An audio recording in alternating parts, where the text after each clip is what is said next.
नमस्कार मित्रों, आज हम बात करेंगे मनुष्य धनवान कैसे हो सकता है। धनवान बनने के लिए ज़्यादा नहीं, केवल 6 चीज़ें हमको अपने जीवन से निकालनी पड़ेंगी और पूरा विश्वास है कि यदि आप 6 चीज़ें अपने जीवन से निकाल देंगे तो आप अवश्य धनवान हो जाएंगे, इसमें कोई शक नहीं है।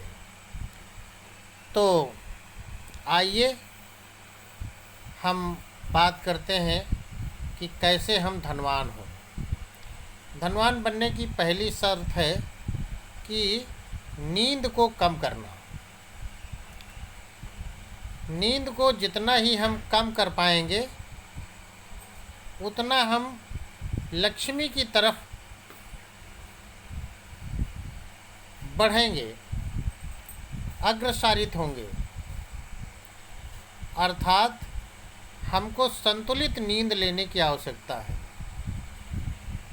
दूसरा एक विषय है कि धन चाहने वाले व्यक्ति को तंद्रा में नहीं रहना चाहिए। ऊँघते रहना, जमुहाई लेना, परेशान रहना, बात को सुना अनसुना करना, विषयों को न समझना, किसी चीज़ पर ध्यान न देना और इसी प्रकार भय जो है, भय नाम की चीज़ को भी जीवन से निकाल देना चाहिए, क्योंकि भय भीत मनुष्य को धन नहीं प्राप्त होता। जो डर करके काम करता है वो कार्य सफल नहीं होता। इसलिए भय को मस्तिष्क से बिल्कुल निकाल देना चाहिए। और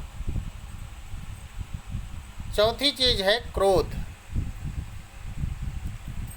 क्रोध बहुत ही भयंकर गुण है। यदि ये बहुत ज़्यादा बढ़ जाए तो मनुष्य के प्राणों का नाश कर देता है, उसके साथ साथ उसकी श्री को भी नष्ट कर देता है। इसलिए क्रोध पर विजय प्राप्त करने का प्रयत्न करना चाहिए। और पांचवी चीज़ है आलस्य। कहते हैं आलस्य करने वाले को ज्ञान नहीं प्राप्त होता, और जो अज्ञानी है उसको धन नहीं प्राप्त होगा, और जो जिसके पास धन नहीं है उसको मित्रों की प्राप्ति नहीं होगी, और जिनके पास मित्र नहीं है उनको सुख नहीं मिलेगा। इसलिए आलस्य बड़ा घातक शत्रु है। यहाँ तक लोगों ने कहा है आलस्य जीवित मनुष्य की कब्र है। इसलिए उस कब्र से निकलना चाहिए, उस दोष को त्याग देना चाहिए। और अगला लक्षण है दीर्घ सूत्रता।